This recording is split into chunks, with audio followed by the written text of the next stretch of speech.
আসসালামু আলাইকুম। আমি আজকে ফুলকপি আলু দিয়ে রুই মাছ টমেটো ধনেপাতা দিয়ে একটা ঝোল পাকাবো, আপনাদের দেখাচ্ছি।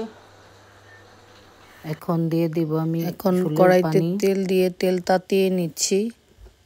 তেলটা তাতিয়ে নেওয়ার পর এখন দিয়ে দিব হলো পেঁয়াজটা ভেজে নেব। ভেজে আপনাদের দেখাচ্ছি।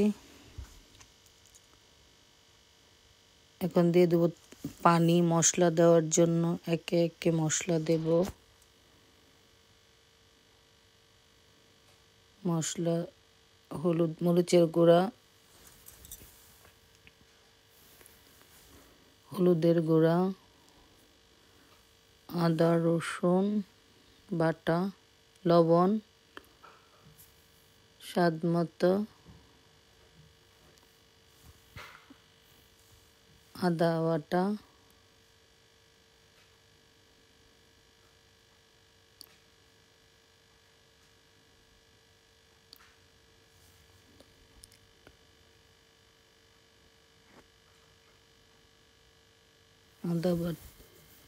রসুন বাটা, আদা বাটা দিয়ে এখন মশলাটা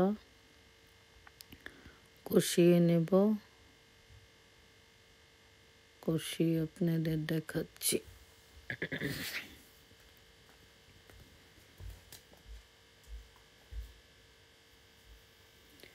কষিয়ে নেব।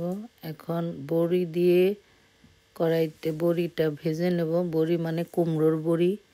ফুলকপি দিয়ে কুমড়োর বড়ি দিয়ে রুই মাছ রান্না করব। এই কুমড়ার বড়িটা তেলের ভিতরে দিয়ে এখন হালকা করে একটা ভেজে নেব। ভেজে নিয়ে আপনাদের কুমড়োর বড়িতে একটু বেশি তেল লাগে, তাই দ্বিতীয়বার আবার একটু তেল দেওয়া লাগলো। তেল দিলে কি হয়, মাছটা একটু ভুনা দিয়ে উঠায় রাখবো। রুই মাছটা একটু মশলা কষানো হয়ে গেছে। কষিয়ে নিয়ে তারপরে কষিয়ে নিয়ে একটু করে উঠিয়ে ফেলবো। আপনাদের আবার দেখাচ্ছি। ওখানের সময় মাছটা কষানো হবে, উঠিয়ে ফেলবো। এখন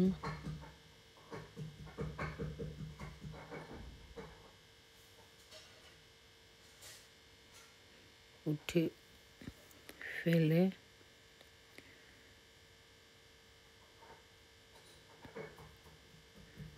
এখন সবজিগুলা দিয়ে দেব। ফুলকপি আলুগুলা দিয়ে দেব।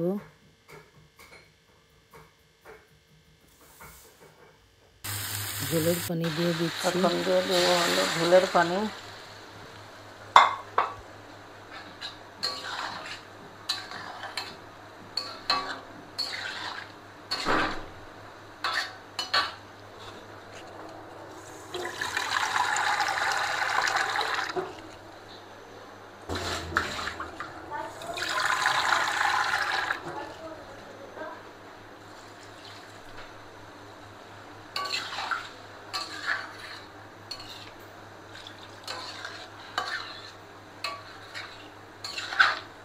পরবর্তীতে আবার দেখাচ্ছি। এখন দিয়ে দেব কাঁচামরিচ,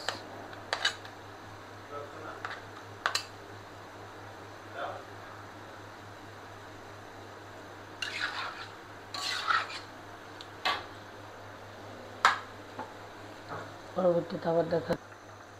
এখন আমি দিয়ে দেব হলো এই বড়িগুলা। বড়িগুলা সিদ্ধ হইতে টাইম লাগে।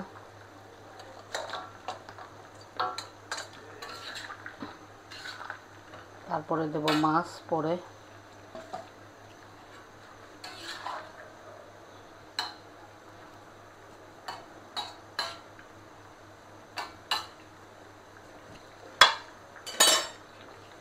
আবার দেখাচ্ছি পরবর্তী। এখন আমি দিয়ে দেব মাছ।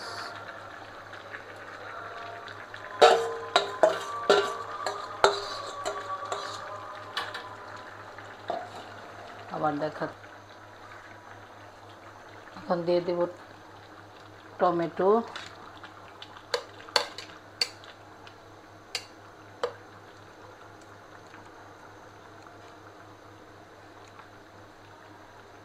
তারপর দিব ধনিয়া পাতা,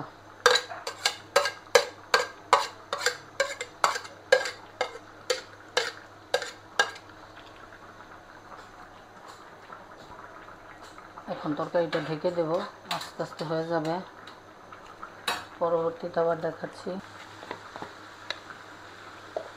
এখন দিব একটু ভাজা জিরা,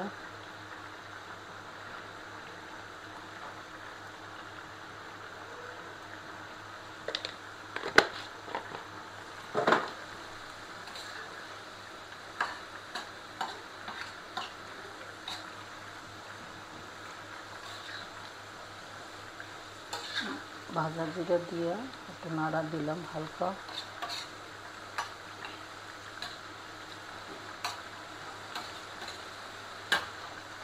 এখন ঢেকে দেব,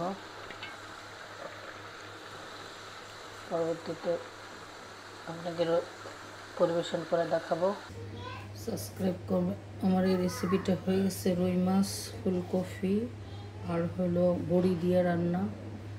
তো রেসিপিটা যদি ভালো লাগে সাবস্ক্রাইব করবেন, কমেন্টস করবেন, শেয়ার দিবেন। সুস্থ থাকবেন, ভালো থাকবেন, আমাদের জন্য দোয়া করবেন।